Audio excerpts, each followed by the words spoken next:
Странно. Я подумал, куда идет.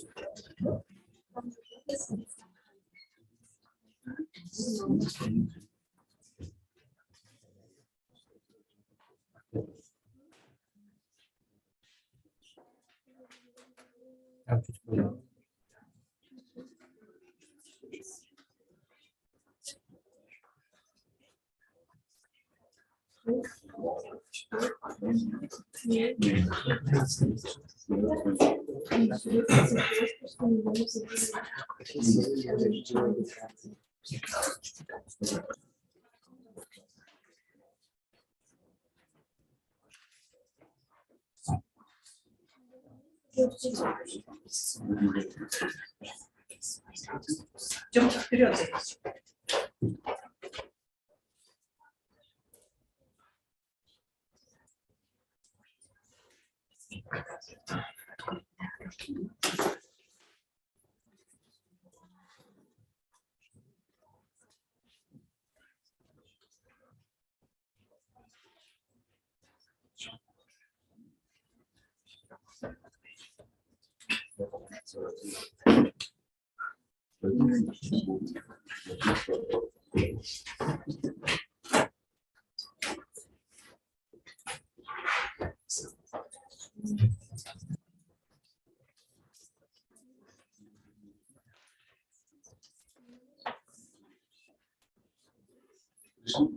Да.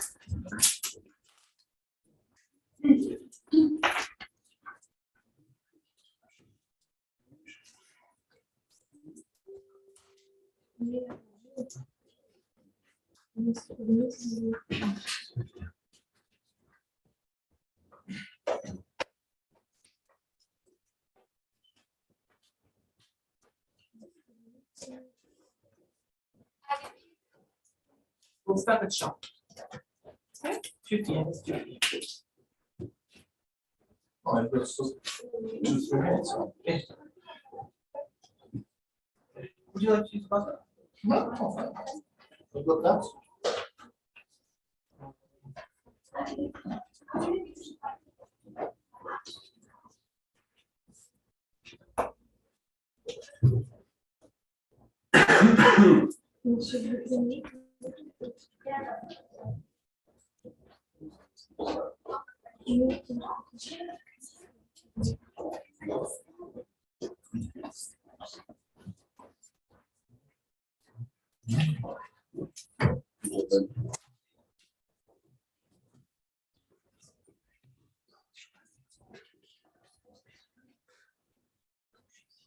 Hello again. Do you want to hear it once again? Okay. If you want to. Practically, our speaking class for this session. He asked me to participate in all three sessions. Well, they're just going to be more or less the same. More or less the same. Mr. Sirleaf sent me a little bit different stuff. Well, this is going to be slightly different emphasis, but the key things, the presentation is more or less the same. And some of you have already been here before, so if you want to hear it again. What you saw in your last year's presentation as well. Yeah, that's what I'm saying. That's I know some people who've been here before, so. But anyway, that's it's always good to come back and hear certain things again, maybe rethink certain elements and so. Probably the only thing I would ask is before we last.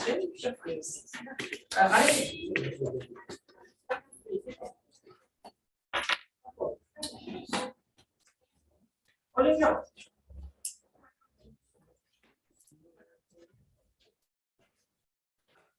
Is it visible? Is it not too light? No, that's okay. It's all right. Is it? Yeah. Yeah. Because I'm under this impression that you might not see certain things. If we just leave that on, you turn it off. The pictures will be in that corner. Oh, yeah. Oh, yeah, anyway. It's just that I think it's important that you have something on the screen here. Everything. Yes.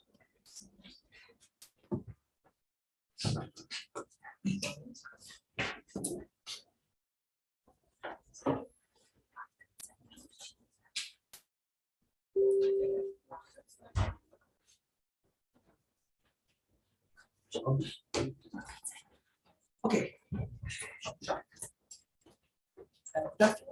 Dear colleague, object IELTS teachers, we would like to welcome you to the IELTS teaching masterclass by one of the British Council IELTS experts. Please say Ulko. And with no doubt, I can say he's one of our experts because he's been here for a very long time. And we have a tradition running similar masterclasses since we started IELTS in 2018. And before the 2018, it was very difficult to imagine that the high-stake exam like IELTS was ever possible to take in summer. And it was a very stupid situation when candidates should go to a different city, the capital city, to take a 15-minute exam and come back and go to another day to take the rest of the day. But now with the help of British Council, we are running exams, and part of our tradition is running annual or twice a year similar session with IELTS experts who've been examining for almost 20 years and teaching for about 30 years with a huge experience. And both Innovation Center and British Council are committed to provide better education for all students, no matter what. And part of our commitment is working with you teachers, because you are those who will deliver all the things we know. And another thing we will focus today is, of course, using authentic resources. There are a lot of rumors and myths going on IELTS, and unfortunately, many candidates believe such myths and legends about IELTS rather than focusing on authentic things. And meetings of these serve a very important function to give you all the authentic information regarding IELTS, and you'll be then delivering this to students, so the students will know what IELTS is all about. Because you go to the YouTube channel which says, IELTS is like a butter sandwich, you need to put first this and this, and it's all rubbish, and it's very difficult to distinguish sometimes authentic and non-authentic resources. So thanks a lot for coming, and I'd like to take time saying thanks to all of our colleagues, teachers who come from schools, universities, and other private centers. You're always welcome to participate in such a session. Now, I'd like to give turn to Ulko, the person with extensive experience in examining for both speaking and writing, and teaching for over 30 years. He's been working as a teacher, trainer, reality consultant, and so forth. He has a very long biography, and it will take all lessons to explain all the biography and all the nuances. So, I want to turn Thank you to very much. Yes. So, as I've noticed, some of you have been already to that kind of session. Maybe it's not going to be anything new for you. Can you hear me well at the back? Yes, it's sometimes. But anyway, it's very important to go back even to the things which we know and we think we know, and recapitulate on the things and tell us ourselves again what we really need to remember, because it's important task. It's an important task, and tutors, we call them Ielts tutors, Ielts teachers. They are responsible for delivering a lot of good stuff, but also responsible for some kind of rather sad drawbacks and certain issues, and we will explore that. So I'll be talking about this Ielts speaking session as a structured interview. So we'll look at the interview from two different aspects. One is how it is constructed, what is happening in the interview at each stage. Another one is we are going to look at the issues which arise from some kind of misinterpretation, perhaps, of things like the 4 criteria of assessment. And I'll talk about also different kind of approaches to IELTS. So yes, my name is Ulko, and let me just ask you this question, which I have posed already to our test takers, and will be very important for you as teachers also to think about that. So what is a speaking test to you? What's that to you? How do you visualize that? What do you think is happening while test takers take the test? What is it similar to? You might think that maybe it's just a kind of a means to get to a university, or maybe to get abroad, like a ticket to a better world, and that's it. And very pragmatic approach. Maybe it's sort of a personal victory, kind of like in football or in tennis. You work very hard, you achieve something, and then you get your mark, and that's what it is. And it looks like a battle or a game of some kind. Sometimes, of course, you know those test takers who are pushed by their parents. We've got lots of test takers who are minor, who are young, and it's mostly their parents who want them to succeed and push them towards IELTS. And those poor kids, well, they want to go back and play PlayStation or something. They have to take IELTS. They're suffering, but well, that happens a lot. Well, some, of course, people think that IELTS is kind of a gamble, maybe a lottery, and you think about how you would play or outplay the examiner. You would think about how to cheat without cheating, and maybe this time hasn't been good enough, maybe next time we'll be lucky, things like that. That attitude to IELTS as a kind of random exercise also drives people very often. And they take and retake IELTS, hoping that, okay, next time will be something different.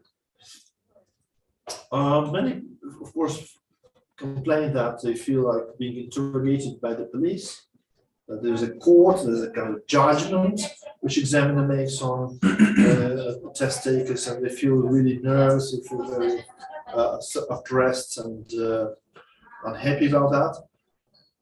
There is a kind of interrogation going on, questions and answers.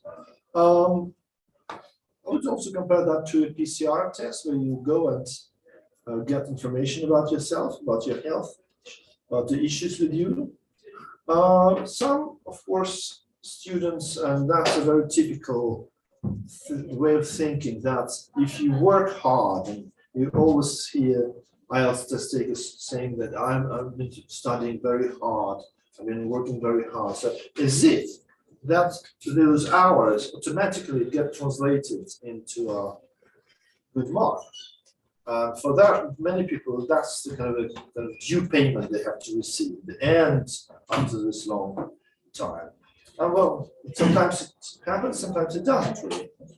Or you can think that a speaking interview is just a way to impress the interviewer. So many test takers think that, okay, my work is to charm the examiner, to look good, to say whatever they want to hear, and to basically somehow, impress examiners in such a way that the examiners will probably give them better marks. So all these things happen, and I want you to think about that.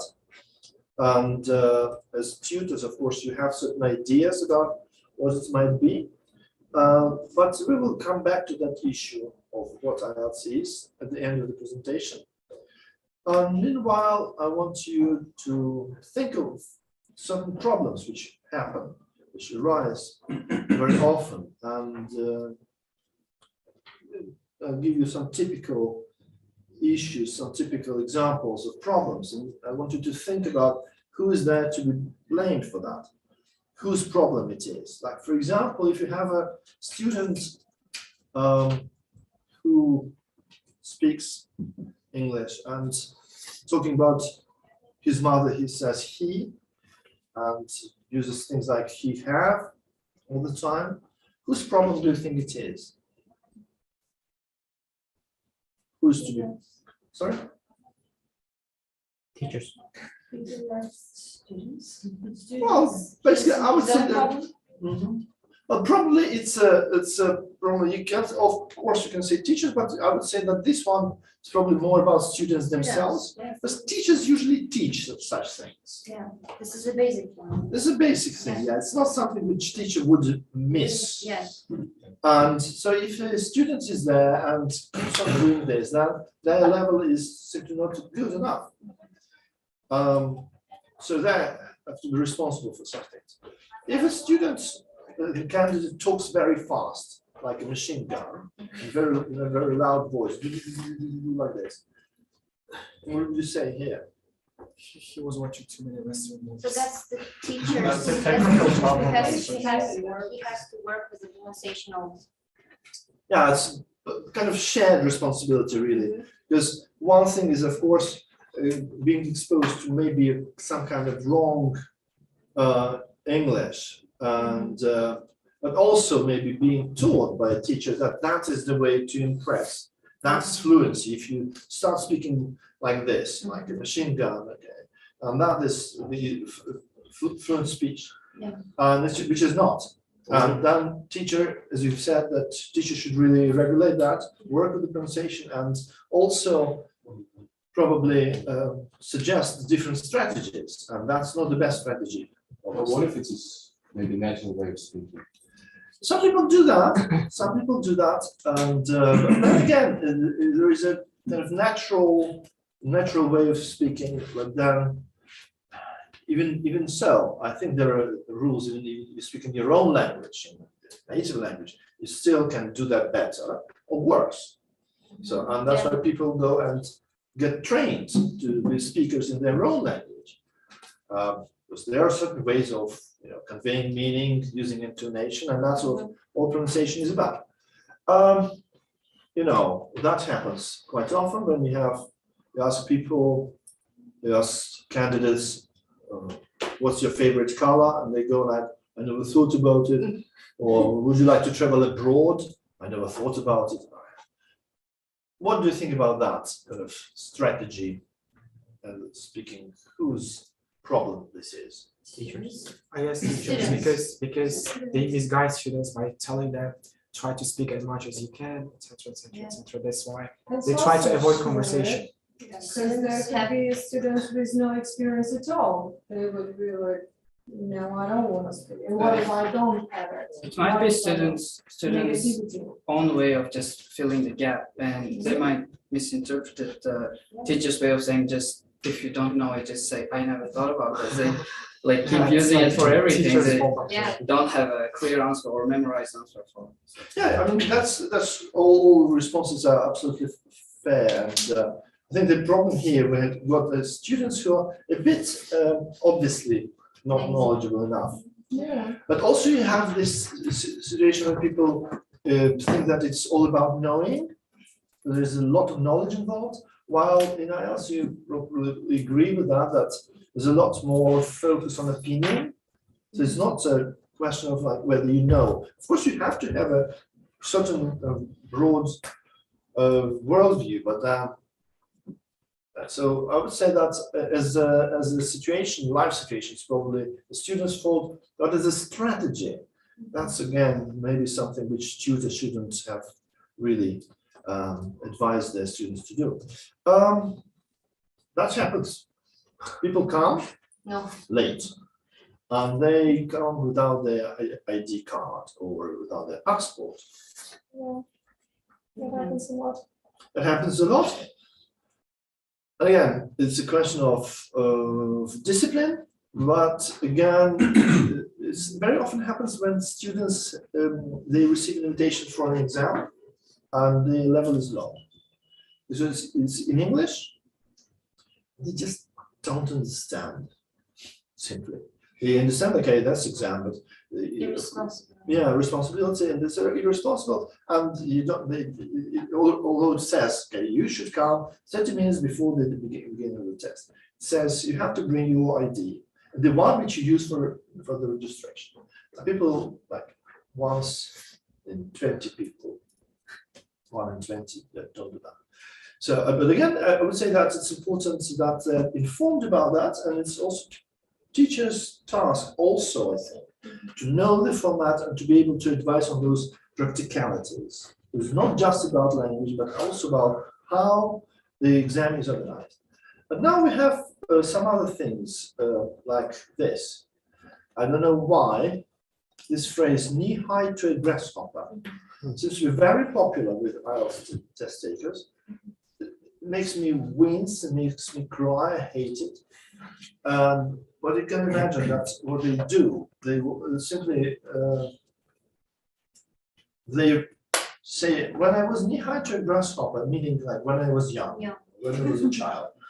Okay. I mean, do you ever speak like this in your own language? Well, we don't. No, it's not natural. It's not natural at all. But somehow tutors see that as a typical tutor's mistake. So they have this idea that when at band 7, I think, you are required to show whether you can use some idiomatic phrases. And that's what happens. So tutors make poor kids learn all those phrases. Knee-high to a grasshopper. It's never not my business. It's not my cup of tea. I've got some other things to do. I've got some other fish to fry. Cats and dogs and all those things, which are, I mean, which are used. Either should be very skillfully used, or they're very often just tried and old-fashioned. So, you know, if you've read a kind of any kind of dictionary which contains those phraseological units, you will see that some of them are 100 years old, so they're not really used in English, or used very often ironically. That happens again. That happens again, and it's very funny here. I understand that probably is the school's influence. That the children are taught to thank the president, thank the government, and whatever they say, it's always about the government is doing this, and tourism and education and books and cars and the weather. The government is doing very hard, is working very hard. So it's, I think school is to blame for that. Also blaming the government for it. Blaming the government. Well, I still have to, that has to come. I'm just curious whether the people will be, I mean, sometimes they're critical, but very, very rare.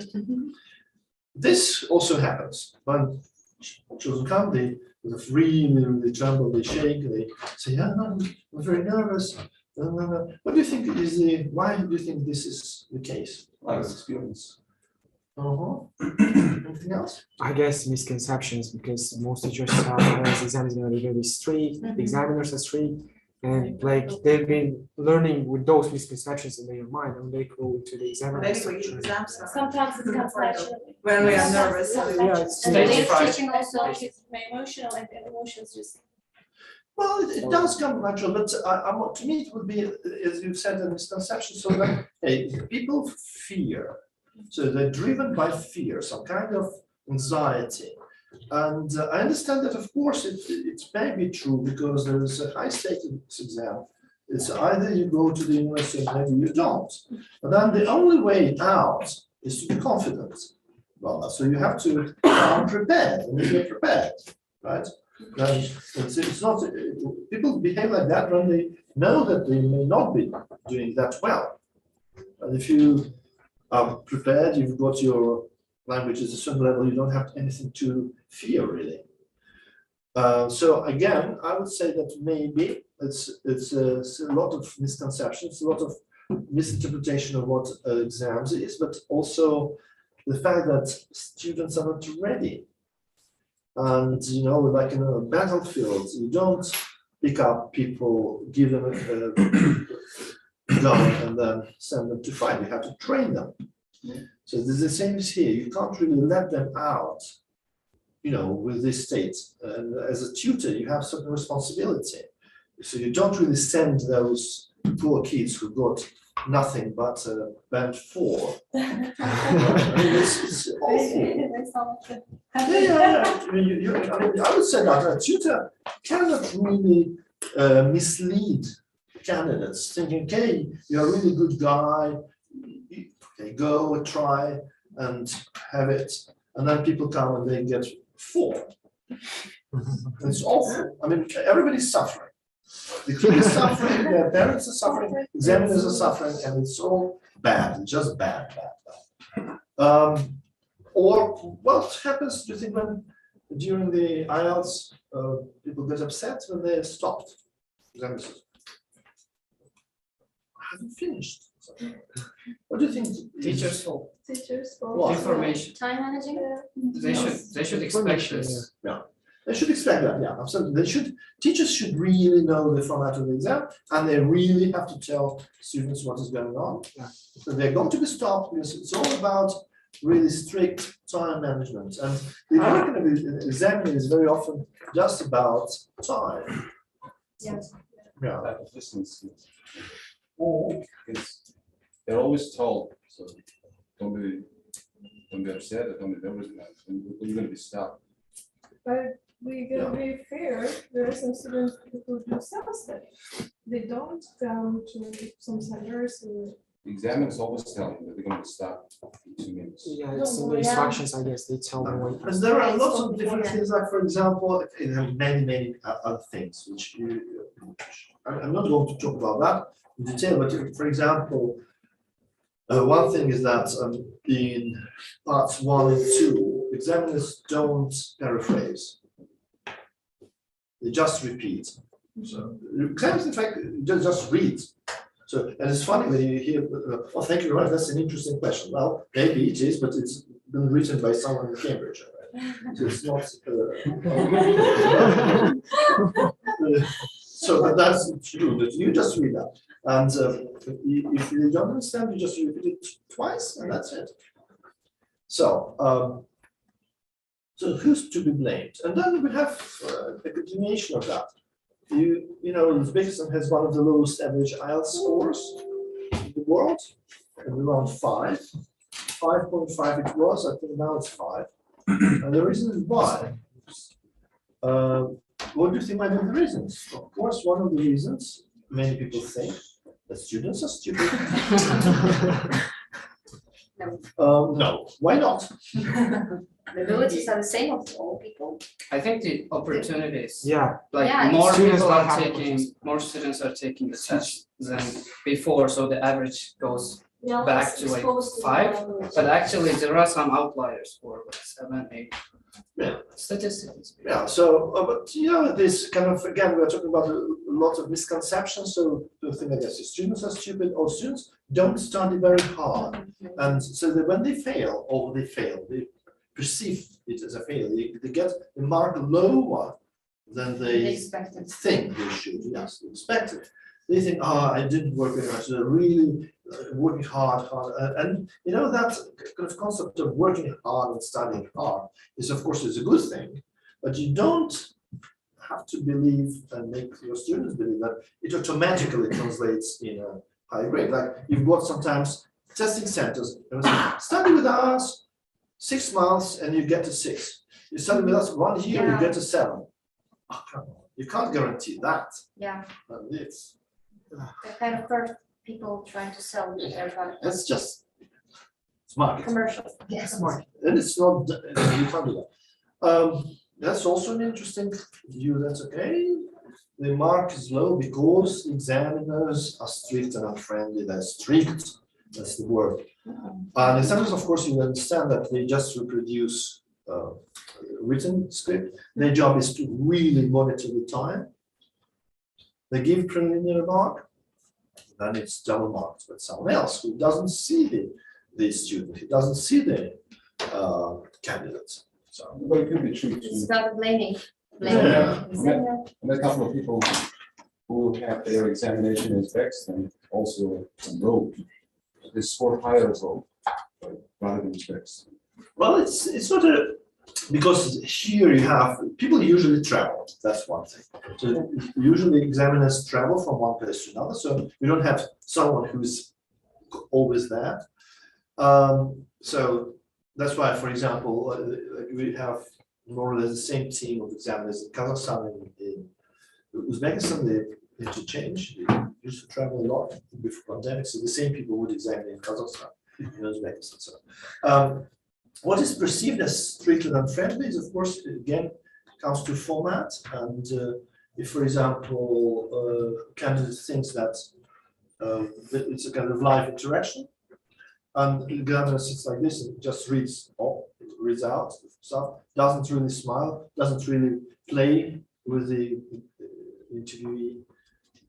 The interviewee may think, wow, that's tough, that's cruel, that's strict. It's not friendly. And if they go, oh, I like traveling to the mountains. What about you? The examiner doesn't say anything. He goes, well, it's not scripted. Okay, well, things like that. Questions are too difficult. Questions are too, and very often people say, is Ielts a difficult exam? Is Ielts a difficult exam? You can't really say that. it's difficult or not. Yeah, It's I mean, just in the case. It depends on the Yeah. model. you could probably argue that part 3 is a bit more challenging.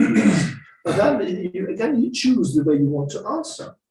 So you choose the way you want to answer. So you can keep on saying, oh, I don't know. Well, is it difficult? I don't know. So the questions are there. That's the problem. So they're not difficult, they're not easy, they're just there. And if you want to take IELTS, you just have to realize that that's the questions. And of course, you know that IELTS basically is a diagnostic test. So it should be able to determine whether the person is band 1 or band 2, and should be able to differentiate between band 8 and band 9. So to differentiate band 8 and band 9, as we talked, you have to ask really tough questions. Because that's where probably band 8 will maybe go through that, and band 9 should go through that effortlessly, in theory. Then we have this situation when basically school curriculum does not prepare students for the tests. Would you agree with that? Does it? Yeah. The way of teaching is different. You see, I would say that if you have a situation where IELTS or certain test is accepted as a measurement, as an assessment tool, then it should inform teaching. We don't teach IELTS as a subject, although there were some attempts to introduce IELTS as a subject. No, subject is still English, but they have to be prepared. Like for example, they have to be prepared to understand that or speaking is about communication. It's not about impressing the examiner with funny words, for example. And student curriculum should somehow reflect that. Should reflect that. So you can't have a teaching which is based on entirely different principles to testing. As an option. Yeah. Because it's still not obligatory to pass IELTS. You have the national universities with that. Well, you're right. That's true. It's just that in theoretically, every speaking test should be about communication. And if you remember the criteria, fluency and lexical resource and grammar and pronunciation, is only two about being right or wrong, right? So lexical resource and grammar. But the very important factors, of course, is fluency, how you deliver your speech. So that has to be there. Next thing is, again, we mentioned that parents often demand immediate results. They just want their kids to go, like study for 6 months and go and deliver and get to the university. And I'm afraid that this pressure is very tough. Kids are frightened of their parents. Parents is there standing and waiting. Which again, as tutors, you might want to somehow soften that impact and say, okay, hello, hold on, rush things. And then that, of course, is very important. Candidates misunderstand the purpose and the format of the test. And again, it's a lot of that is on tutors. If tutors don't understand that, then candidates won't understand that. And it's very easy to see, actually. For example, you have a situation when a student comes, takes a seat, and there is a kind of simple situation when you have questions like, where do you live? And they all of a sudden start talking about something which they have memorized. And the question may be about your apartment, or maybe about your flat, or about your house, but they so Tashkent is the capital of Great Britain, something like that. And that's already, you know, that okay. The problem is that the kid is not prepared, but it's also tutor who misled the candidates, obviously. This tutor kind of advised them on it. So in other words, what happens very often, the candidates are trained for the wrong type of test. And that's a disaster. That's why we need teacher training courses. We need really those kind of gatherings. Couple of things. Why is it difficult to assess speaking?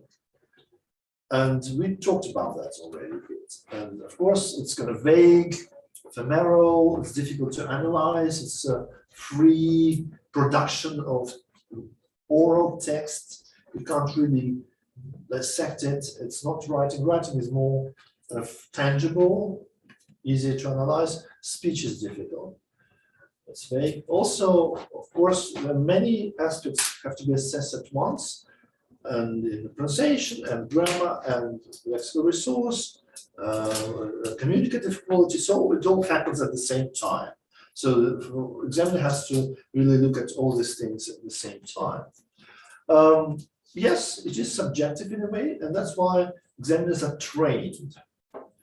Training means you get adjusted to a certain let's say, table of criteria and band descriptors, and you're taught to understand that that is frequent mistake, and that is rare, and that is all over the place. So that is intrusive.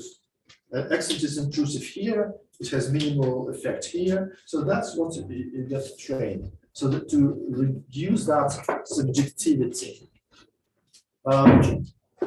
Again, in speaking, very often there are no right or wrong answers.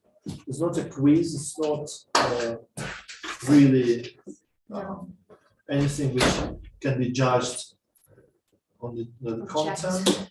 Yeah, it's difficult. And in general, human communication is a very complex thing. And if the test is about communication, then how do you evaluate communication? It's a big question, of course. So, and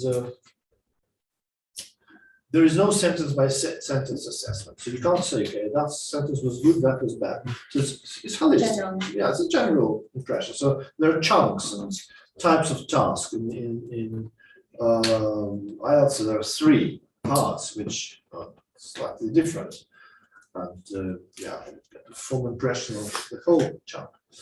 And of course, when we talk about Ielts, we should keep in mind that it's called a structured interview.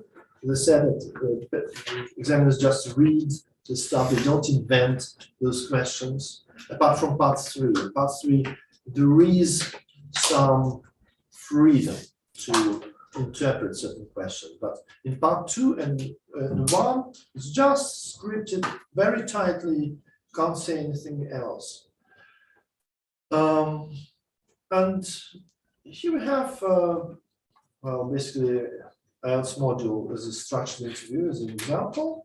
And let's have a look at some of the typical problems which occur in, before, and while taking the test. Let's just remind ourselves about the structure of the interview. So part 1 is what? Q&A questions. Yeah, it's an interview. Is the question Yeah.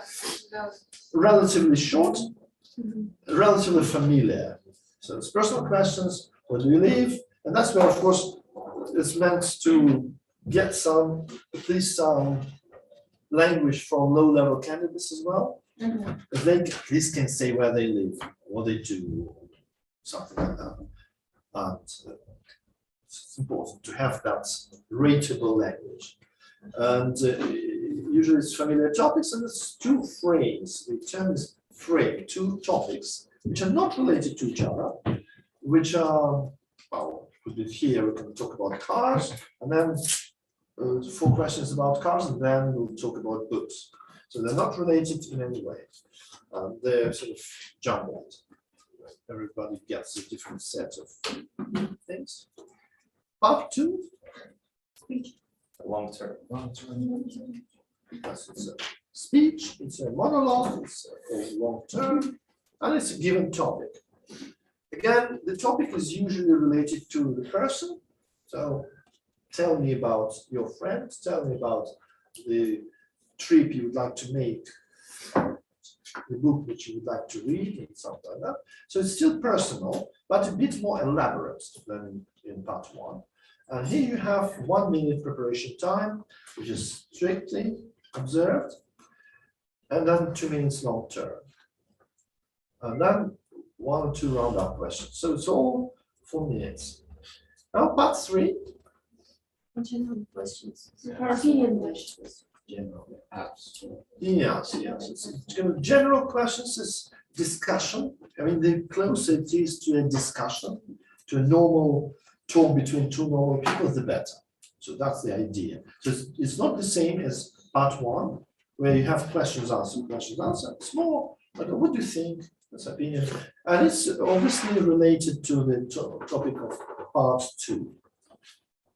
But it's more general. So if we talk here about your friend, then we can talk about friendship. We talked about cars, the cars you have, the cars you like. Now we can talk about public transportation in general. So that's the connection. But it's important to keep that in mind. It's more general. Now, there are, of course, 4 criteria: fluency, coherence, and cohesion, lexical resource, grammatical range and accuracy, and pronunciation. So we'll look into those things as well. And both in terms of, as I said, both in terms of the format and then the criteria of that way around. So, fluency and coherence. I would say that the objective here is to show that you can make sense while speaking with a certain ease and elegance. So it should be kind of effortless production of language, certain elegance. But very often you have problems. And for example, candidates simply have nothing to say, have very little to say about the topic. They don't know, or they don't understand, or they haven't got a clue. That happens very often when you've got minors, when you've got kids who are school kids.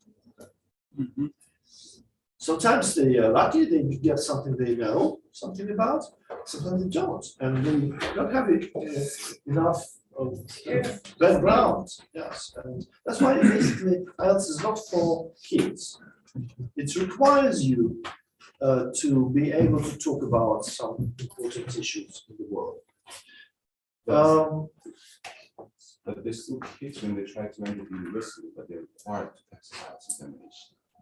Well, they're 17 and 18, they haven't seen much enough, and they're required to take the IELTS to enter the university. I mean, like, IELTS is for assessment of the language, not knowledge. absolutely right, and yet certainly it's There are some questions in part 3, but these kids are like have no idea. yeah, that's true. That's true. It's been a kind of a constant debate. What they say in Cambridge, that they trial, they develop those questions, and then they go around the world and try them. The idea being that, of course, you have a school, and then you have a college, which prepares you to go to the university and to that sort of thinking. So in the college, they already should be. The age of 17, 18, 19, they should be capable of thinking independently, but that's basically the requirement of international education. Yeah, but That's why requirements are just so like. now they're trying to say that not that's the below problem of 3%. the system of education. Yeah. So that's a big issue. How testing informs teaching, and how teaching informs testing. So these two are always in a kind of a certain balance. But the problem is absolutely what happens that if learning is happening in a certain way, and then testing happens in a different way. Then, do we still have a Baruch Nama? Yes. A Baruch Nama, do you remember that? Yeah, that's a really awful thing. Because the whole thing, Baruch Nama, basically leads you in a very different direction.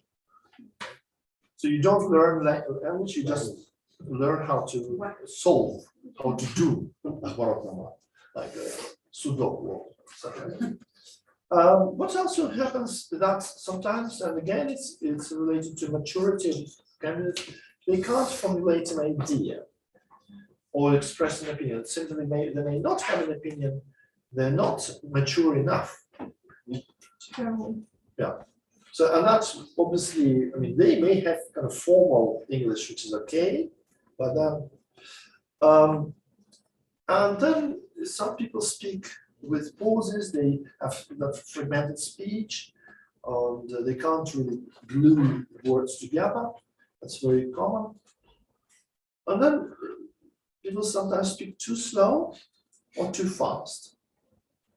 And again, as we've mentioned already, even in your first language, if you do that, it doesn't mean that it can be natural, but it doesn't mean that it's perfect. So there should be some kind of balance between the speed you want, the intonation and stress and so on. But so slow speech brings you down, and fast speech also. Very often you have students who maybe again have watched too many films, American films, and where people abuse overuse certain cohesive devices, for example, like, and it's like this, and it's like that, and I like that, and it's like, and they don't notice how often they use it, or they start every single sentence with "wow," "oh, where do you live?" "Oh, I live in Abidjan." Well. So all those things which kind of create an impression that it's part of the natural word flow. But then if it's overused, that brings your fluency and coherence down. So if you overuse those things. And then lots of cliches, which are not used properly. As I am a teacher. To be honest with you, my name is Alisher, things like that. And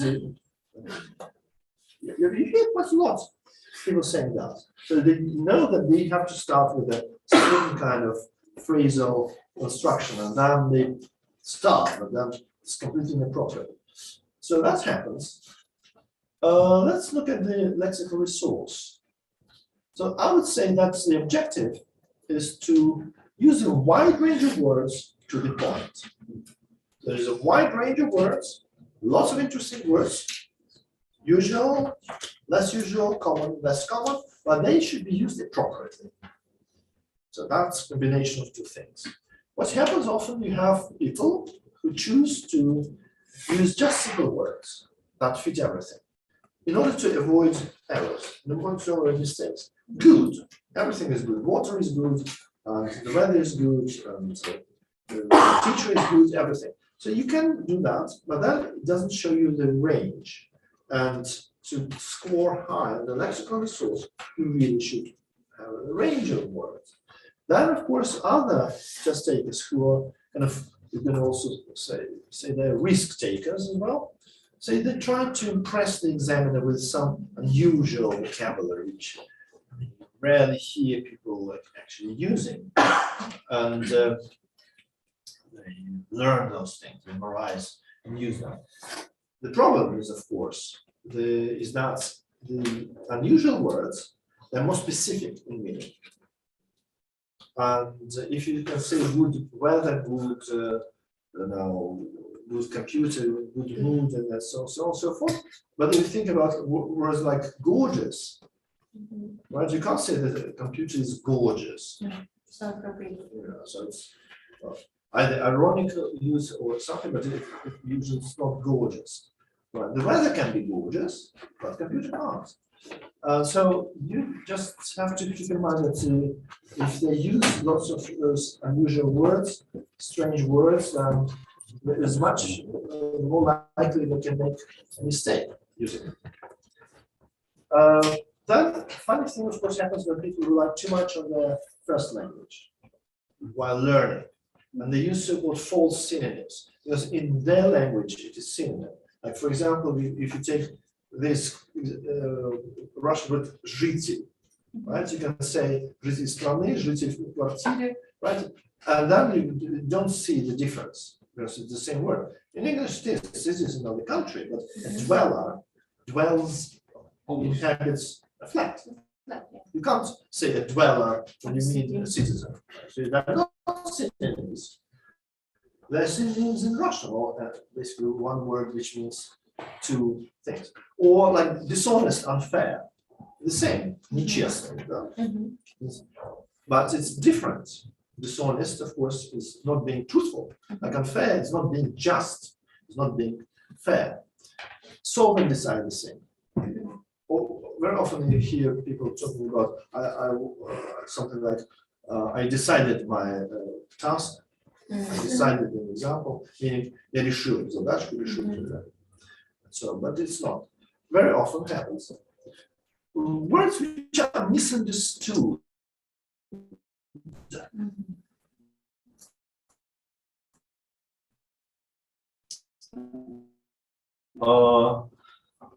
Unfounded holiday. And students, of course, is a student.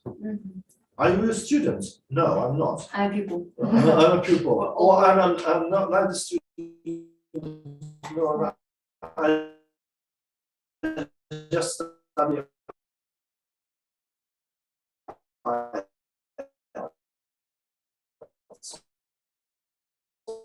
Schoolboy. I think people very often say that, but things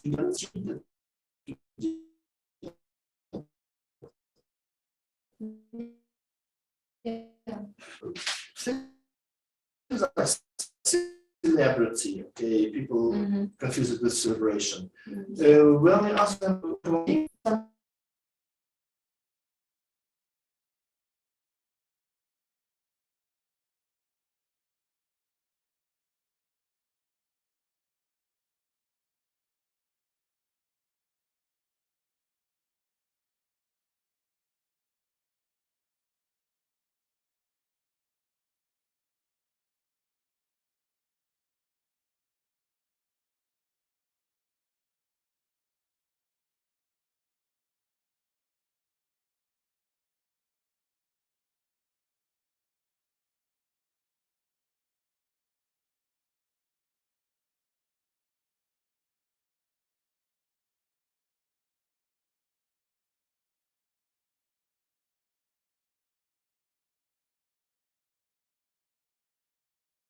meaning. The question is not so how they affect meaning. If they affect meaning a lot, then it's seen as a greatness. If it doesn't really, so what happens very often is that, again, some candidates try to simplify the responses. They try to use very short sentences, minimal words, and they avoid mistakes. But then again, this question of range. They don't show that they can handle a wide range of grammatical structures. So they use this repetitive forms. I go there, the present definite tense. Often you have a situation where people sort of speak English and relatively well, but then they make a lot of mistakes, like he or she, referring to her as she, where and why, who and does, he do, things like that. So, elementary errors, and then they can still those elementary errors bring them down. And then you have also an interesting situation where students struggle with the types of questions, especially funny when you ask disjunctive questions. And disjunctive questions are often asked in IELTS. And do you prefer tea or coffee? Right? So the answer is tea or coffee. It's not yes. Yeah. Do you prefer tea or coffee? No, no. Coffee. No. What? So things like that happen. Or do you know? Yes, I know. Yes, I know. And that's full stop. Yeah. And then they sort of don't say anything else. But they have to really be able to differentiate between this and be able to talk about this. Do you have a favorite color? Yes. That's it. Yeah. What?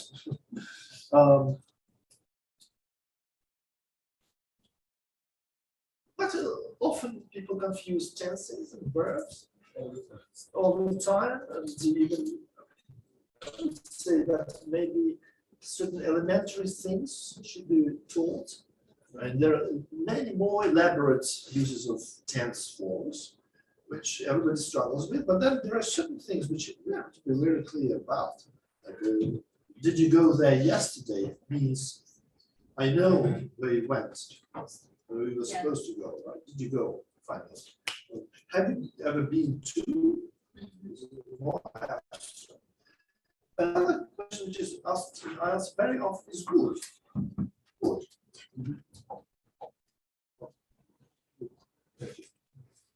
So would you want to? So it's not do you, but it's imaginary.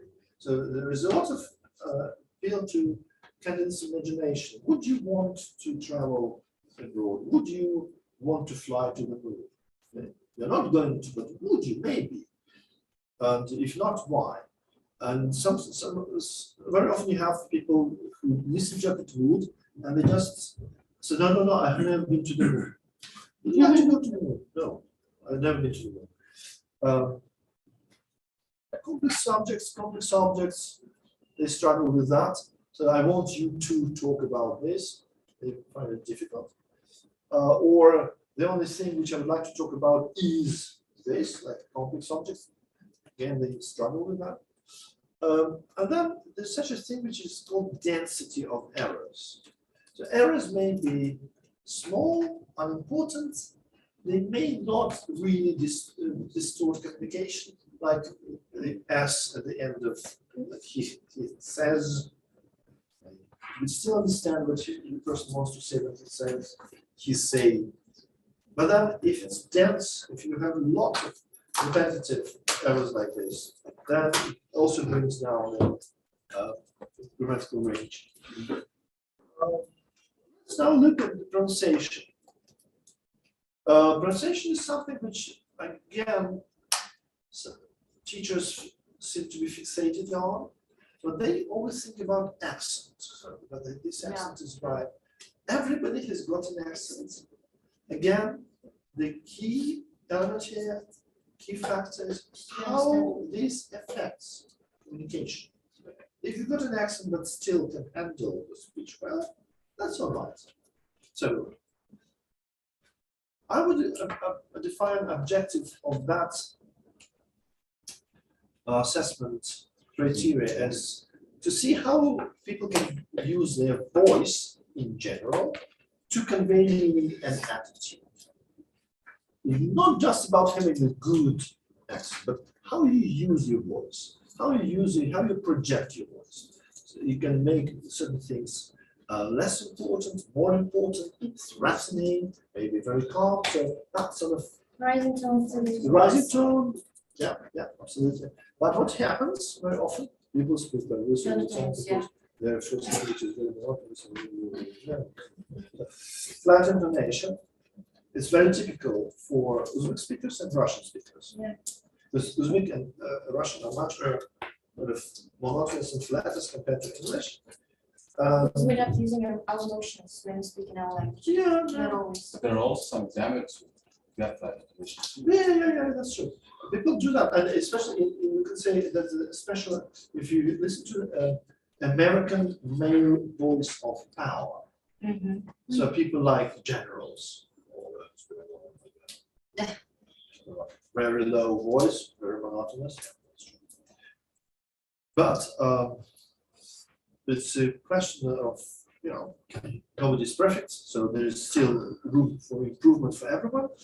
And here, in particular, it's important to focus on intonation because that's something we just easily overlooked. So people get fixated on the separate vowels or consonants, but then they miss that intonation. Or they speak like this all the time, rising tone.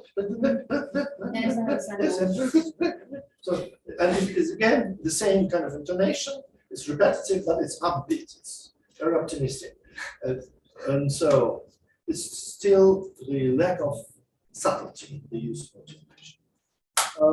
People often try to say something which they don't know how to say. Mosque is a good example. People go to mosques, right? And kids, they get, father gives them a beer, and they play with beer, and they take beer to bed. Dangerous beer. Sleep with beer, yeah. And you always hear that. I mean, vehicle and so on. So I think that's actually true for everyone because we don't really speak as much as we read. So we just read a word without knowing how to pronounce it. And there are some notorious examples, obviously.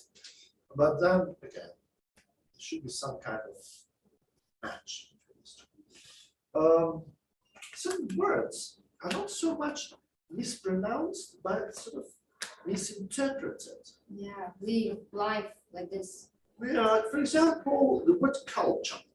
In Ielts, they often ask you something in your culture, and you choose what culture you want to talk about. Okay, and in a kind of complex culture, we have somebody who's half Korean, half Jewish, lives in a Tajik-speaking city in a Uzbek-speaking country, right?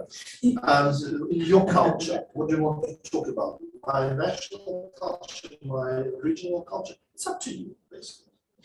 You choose. So, but very often people say things that's in your country. It's not the same. Obviously, things like course and pause, live and live. That's very often. And, or you have this situation. Russian speakers especially suffer from that. Softening the ending, because in Russian it's very typical, it's common, it's normal, it's neutral, and Russian speakers don't hear it as a mistake or as a confusing thing when you say code. The same. Code. It's either code or cat. In English it's code and cat, right? But in Russian speakers would say iPod, size, for dog. Very typical, and people would naturally. And when the native speaker says, what? What dog? Because to a Russian speaker, that is not, should I say, a problem. It doesn't change the meaning. For an English language speaker, it does. So spot and code, two different things. With Uzbek speakers, you often have this.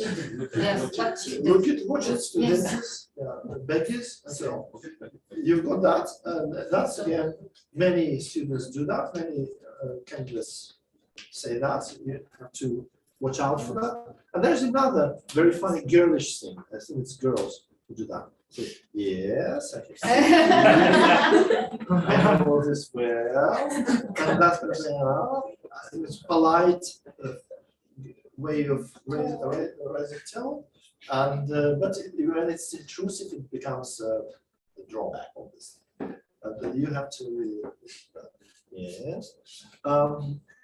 Okay, so that's what where the criteria are concerned. So you can see that people sometimes have reasonably good language, but then something of this happens and their amount goes down. Now There should be no particular class or lesson is dedicated to phonics. Don't teach phonics in the text. Like, no. Somehow.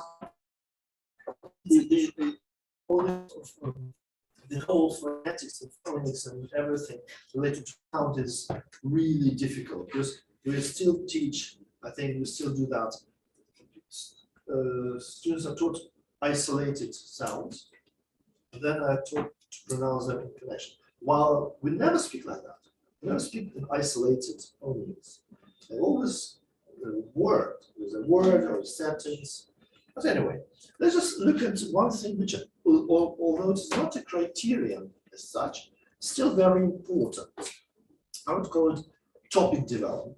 So how you talk about what you're going to talk, the general impression, like the quality of your delivery.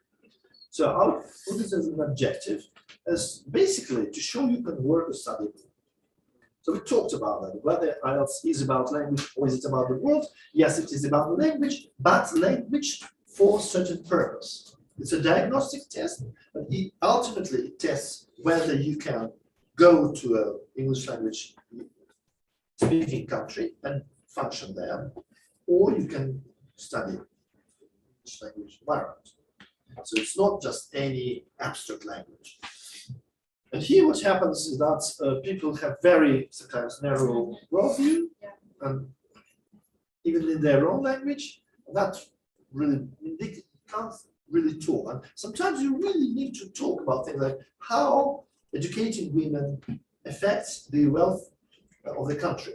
You have to be able to see that, how cars affect the health of the children. Things like that. You have to really know that. People very often rely on stereotypical answers. And that again, I think we should blame the schools. Learn by heart. Learn by heart topics, generalized. So you learn this, and I think the problem here is that if you answer in the stereotypical way, it's sort of predictable, and you can't really show much of your own personality there. So if you always do the same, okay, everybody loves plov, everybody thinks that the great. Let's talk about all the person you know and respect. Of course, it's the president. Things like that. So there should be something behind it, some kind of work on not necessarily being original for the sake of being original, but being like more yourself. Yeah, people always talk about the government, national traditions, and then, of course, when they say something, why is this happening? Like, why do you like plov? And they say it's our national tradition. And then comes this. Why question? So why is plov traditional? Or why do you like yellow color? Or why something? So it's not always easy to answer why. But many students simply are not ready to talk about why. They're simply not ready. They just pronounce something, they deliver some kind of language, never think about the reasons behind it, and they don't question things.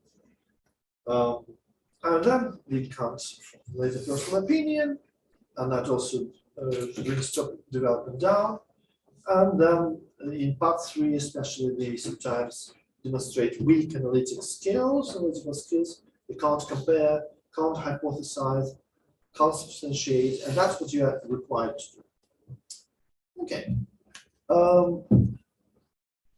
Preparing for IELTS, even before you actually do the test, before you sit the test, before we talk about the issue of what happens in different parts, of course we know that there's certain errors in preparation for IELTS, and that's where tutor's role is very important. So to avoid those errors, I think that the attitude. So IELTS is not sport. Okay? It's not lottery. It's not something that you go and achieve. Okay? IELTS is just a test. It's a way of learning the answer. If you want to say, how good is my English? You go take IELTS and you get the answer. That's how good it is. It's not a tragedy. It's not bad in itself. It's not good in itself. That's what it is. It's like your height is like 6 foot. Well, it's not bad if it's lower. It's not bad if it's higher. It's what it is. And so misunderstanding and this wrong attitude is something which tutors should be working with a lot. Again, you've got situations when you have parents who want their children to be rich and happy. They say, hey, you have to study business administration.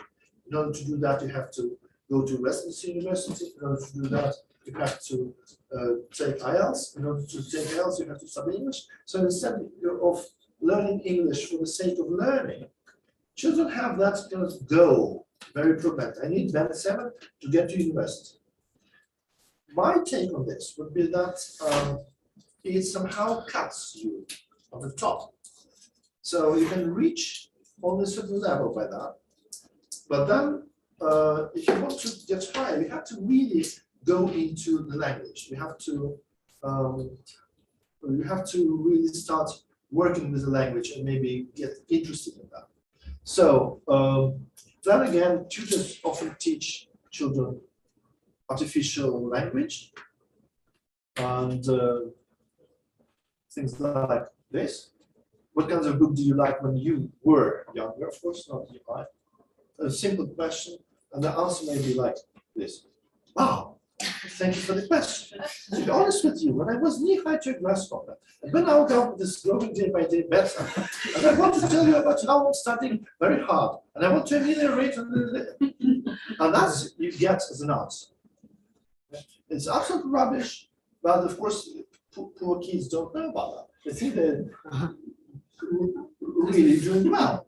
They're delivering a complex chunk of language.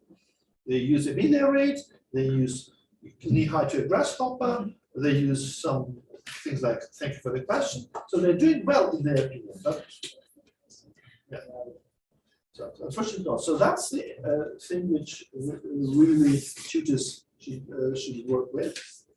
Now let's just go quickly through parts. So part 1, 2, 3. What kind of errors are typical for these parts? You will see there are numerous errors. So people may be at a certain level, but when they come and they perform, they sit the test, they talk to you, they may produce a lot of silly things.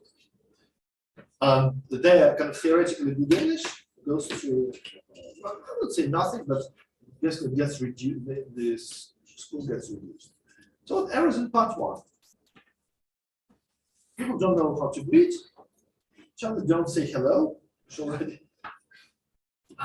example, what is his full name? Do you know? Full name? First surname, Surname. first name. Surname and first name? Yes, 2. Yeah. Without. Yeah. Without a patronymic, no. But yes, it's full name. Can you tell me your full name? It's John Smith. It's not John. Then you have kids, I don't know when they take it. I strongly discourage that. They say, oh, my name is Muhammad Karim Zada, but you can call me by my English name, Mike. Yeah. Or Mr. Frank. You can't call me Mr. Frank. No, sorry, I'm not going to call him Mr. Frank. But I don't know whether he gets it. I know that that's a Chinese thing. Chinese do that a lot. Because, I mean, they Because they know have difficult names. and but they also have this very romantic idea about Europeans. And they always choose like Esmeralda, Jasmine, like my name is John, and but you can call me my English name Esmeralda, but things like that. Well, let's discourage that. If you have this situation when you have a long name, Muhammad Karim Zada, okay, that's a long name, difficult to pronounce, but you can also say Karim. So simplify that. My name is Muhammad Karim Zada, but you can call me Karim. Yeah. Something like that. So yeah, the shortened version. Of course, Babu can be legitimately called Bob. Yeah, that works. Abdullah John can be called John. Hi, Mister. That's not really to read people. That's surprisingly people struggle with that. Where you live, and very often you hear something like, I live in, let's talk about what country do you live? And they say, yeah, I live in Samarkand, there's a good country. And I really struggle with that. Why would people say, I live in Samarkand and think about a country? Then I realized that to many students, of course, especially from the countryside, to say, I'm from Samarkand, to me it means the city. To me it means the city. To many students, it's the name of the province.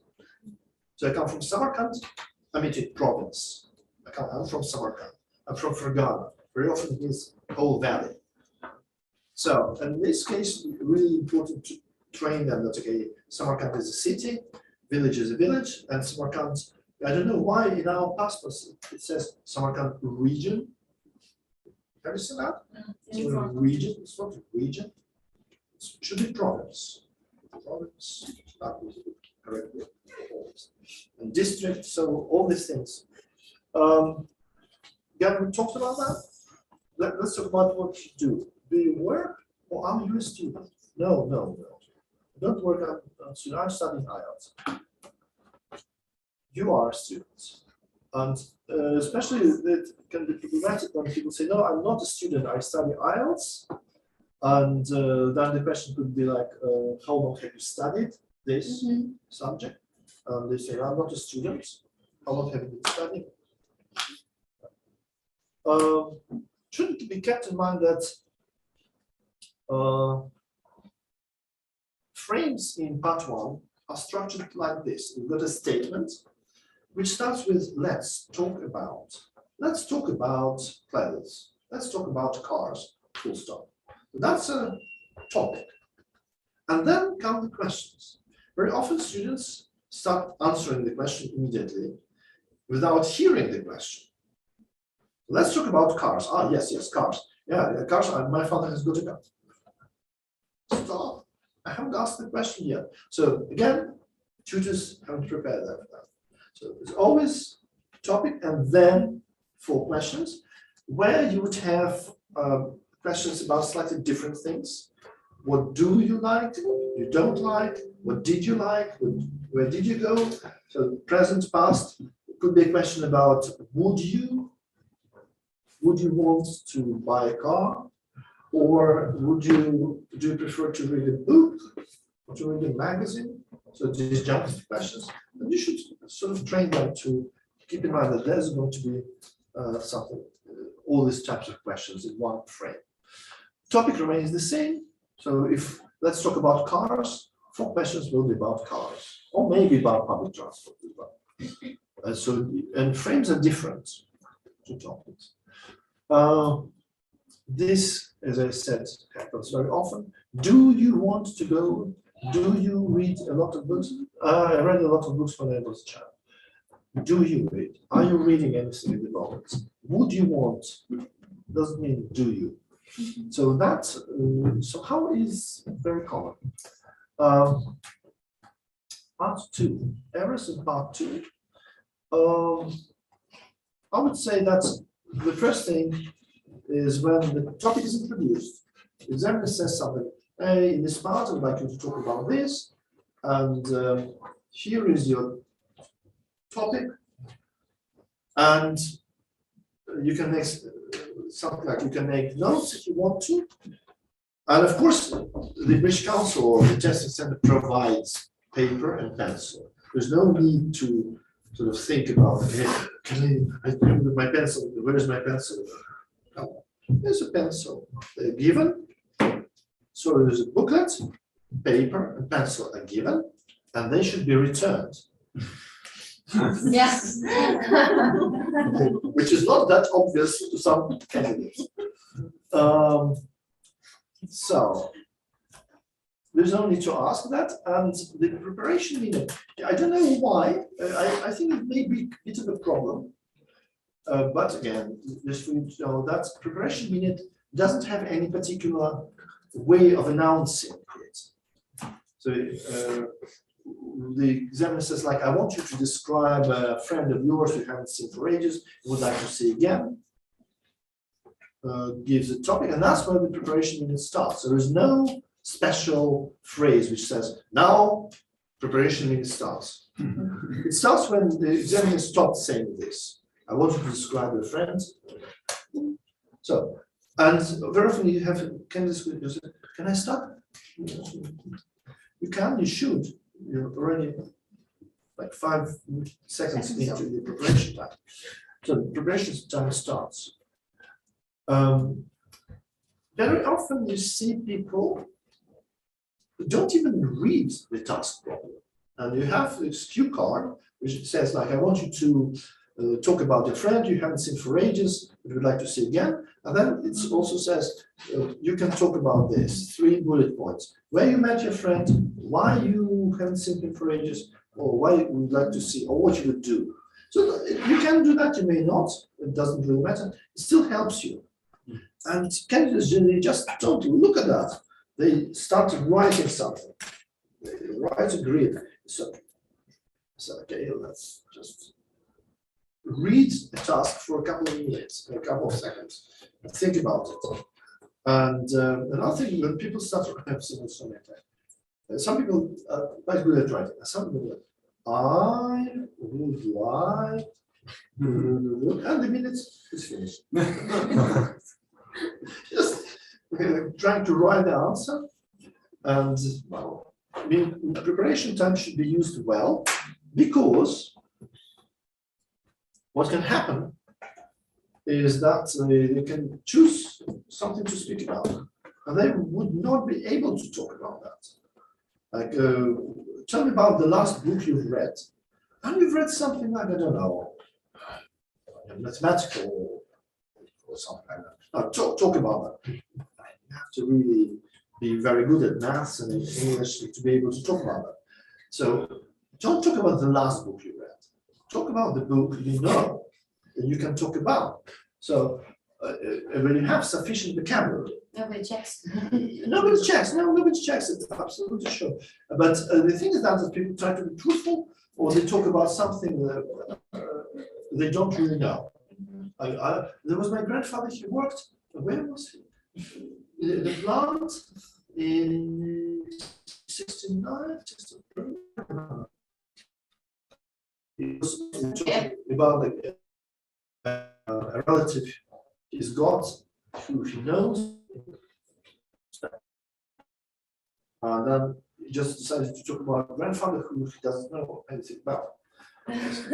So yeah, that happens. That happens. So choose the topic. Then when people speak for 2 minutes, normally it's 2 minutes. If they dry up early, the examiner may ask kind of follow-up questions early. But the idea is that, okay, you speak for 2 minutes, like for example, something like that, or stops him, says thank you, and then there is a 20 or 30 seconds to ask a round-up question, like, and are you still in touch with your friend? And the answer should be yes, no, very short. There's not another Yeah, it's just and then just like, can I have the paper and the pencil back, pencil, paper. I understand that some candidates actually want to have this the paper. But no. And let's have a look at this thing. Question about part one. Yeah. Yeah. Like, is it okay, like, reading one topic to another is going to be out of topic? Let's say, if the question is about apartments, and candidate starts saying like, well, I used to live in my apartment with my dog, and I love dogs, and dogs are so cute. And you led the conversation to another topic. Is it going to be out of topic or? That's an interesting question, and thank you for that. In the instructions said that in part 2, if they deviate from the topic, misunderstand the topic, it's not penalized. Mm. In part 1, yes. In part 3, yes. So if you talk some rubbish, in part 2, no. So what they say is that there's not one misunderstanding. Tell me about the holiday you would like to go to. And people think, okay, not a holiday, they think about Ramadan, or they think about New Year. So they don't think about otpusк, they think about day off. And it's one mistake. But then they talk for 2 minutes. So it would be wrong to penalize that just because they misunderstood it once. So the idea is that, okay, that's fine. But it is assessed in the normal way, as if that was the topic. What happens though, obviously,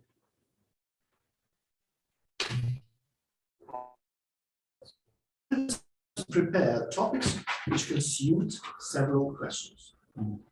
A person. So, for example, you can talk about a person who you like and respect, and or you can talk about the famous politician, or you can talk about famous sportsman, or you can talk about your relative. It could be the same person. I remember once a girl talked to me in a very good English. She says something like, "Oh yes, I'm going to talk to you about a woman who is like second mother for me. She's my teacher, dance teacher. I respect her very much. And she's so lovely. She's great personality. Her name is Tamara Hanum." Okay. Okay. When did Tamara Hanum die? Yeah, second mother. So a girl who's 17 can't be probably can't even know Tamara Hanum. No, it's just she prepared a topic about Tamara Hanum, who could be a woman you like, an old person you respect. And she decided to use that as a relative or something like my second mother. So that was memorized. It was obvious because when we moved into part 3. But how do you assess memorized answers? If I have evidence that it is memorized, here I can say that this is an evidence. Because Tamara Hanum cannot be your grandmother. You can't know Tamara Hanum. Then it is not assessed. You know? Maybe So it's zero? maybe So showing it's zero? not your wife, and what's her mark? I don't remember. The thing is that you assess other things. And of course, in part 3, when it was to talk about, okay, let's talk about old people, do you think that old people require some kind of help, and so on, so on. Of course, she was not as good as this. So that was a very good example of that. Okay, she was quite artistic, should I say. I wouldn't have guessed probably it was a memorized answer, but she was like, ching, ching, ching, ching, ching, this is my grandmother. So, but then, okay, that here it was, I had an evidence, because she didn't know Tamara Hanum. That's for sure. In certain situations, you have this suspicion that looks like memorized. So the whole exam was a no? No. That's that part which is memorized. The question is. If the person just chooses to deliver a wholly memorized answer, and you've got an evidence, but you don't assess that bit. Because it's missed. And if you memorize it, Obviously, you are not going to make many errors. It could contain very good words, a lot of appropriately used stuff. So it can actually sound like a very solid performance if it's memorized. Yeah, so it can create an impression that your English is much better. And if it's memorized, then it's not assessed. So the other things are assessed. That's fine. Okay, so let's have a look at part 3. If you remember that it's important to know that it has a topic which is related to part 2, but it's more general questions. And very often you have candidates who can't get that.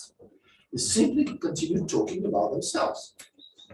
Or they say something, what do you think about people in your country? Do they do this? I say, yes, they do this. For example, my mother, people over there, people who live outside. Can I ask a question? Yeah, sure, Because, whenever you deliver your answer, you part 3. Yes, if you want to bring one example after explanation, yeah.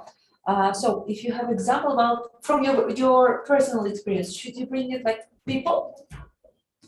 Well, you can do that, but not as a way to divert conversations from more general issues to your personal things. You can say something like, people in our country do this, this. For example, my mother, she is a great, she can tailor, she can sew and tailor her dresses herself. Yeah, but it shouldn't be like a way of avoiding the topic. They say, what do you think people in your country, why do you think people in your country want to buy cars? You don't talk about your car. So, and it's very obvious whether you are doing it because you can't really generalize, but you can talk about your own car, and you want to talk about it. But not it. Well, I mean, as an example, yeah, you can use it, but it should be appropriate. The questions will be appropriate also. Sorry? The questions will be also appropriate, it's generalized, Yeah, not no, about your personal. but the question is always about kind of general issues. So usually it has 2 frames. There are 3 frames, and the examiner chooses frame 1, 2, 3, or either 1 and 2, or 1 and 3, or 2 and 3. The idea behind it is that 2 and 3 are slightly more difficult. So, and here the examiner has got some freedom to formulate the questions, some freedom to maybe make them slightly more difficult. And that's where I think it's called stretching.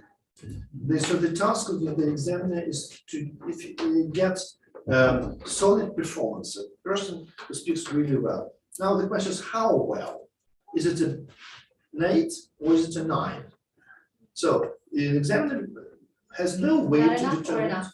Yeah, you have to really push the person in the corner in a way. You have to ask difficult questions to see at which stage, the candidate will stop being absolutely brilliant and becomes just good, for example. So, because otherwise you won't be able to tell an 8 from a 9. They have to start making mistakes. So it's a bit cruel, but that's the way to determine. But then good news, of course, if you get difficult questions, that means you're quite good. So but what happens is that very often people don't have this capacity to generate ideas. They can't make generalizations. They continue talking about themselves. They find it difficult to compare one thing with another, or maybe make projections about the future. So that's inability, which has nothing to do with learning a foreign language, which is more about Lack of information, lack of knowledge. lack of information, knowledge, lack of communicative ability. Okay. It also takes time when you teach language. Oh yeah. Like you're focused on teaching the language,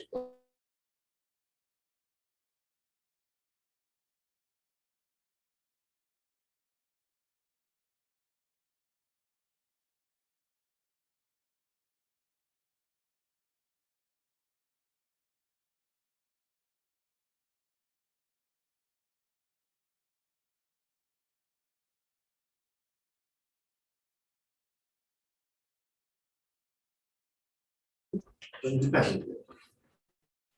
Have to already be able to form their own opinion.